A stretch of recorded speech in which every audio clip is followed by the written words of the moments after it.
two weird screws on shears from Japan and Germany. Hey, let's look at them. If you're a sharpener, you might come across these if you deal with old shears.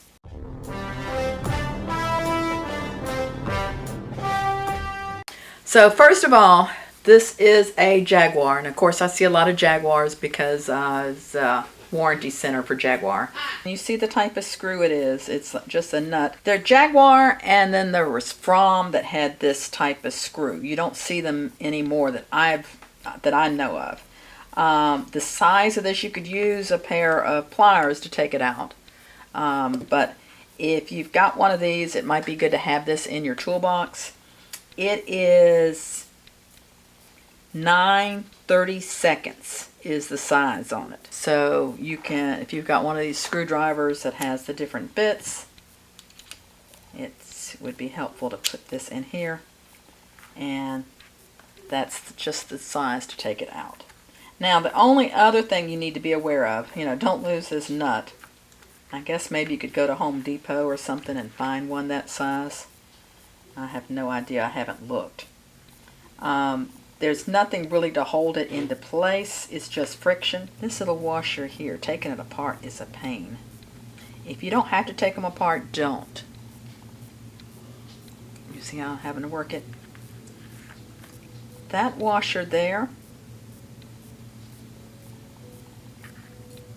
is hard to come by. We have some that are similar, but they're not the same. So don't lose that washer. And then in the back, you have a washer.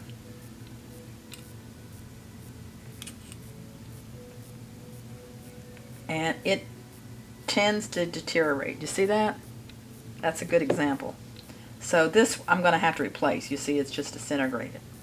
Now that washer, the standard washers that go in the Jaguar will fit, and that's what I'll replace it with. Those are a little hard to come by too. So you're going to have to find a washer to fit, replace that.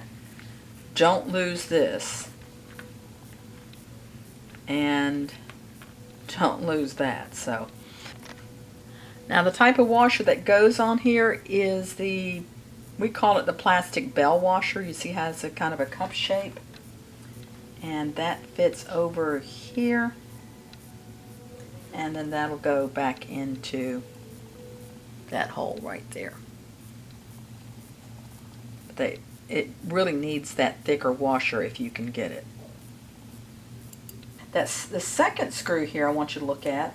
This is a Japanese screw. I've never seen this before. It looks like a typical leaf type adjustable screw, but when you take it apart, the nut and the spring, the tension that holds the tension, that's a leaf-shaped tension holder, are attached.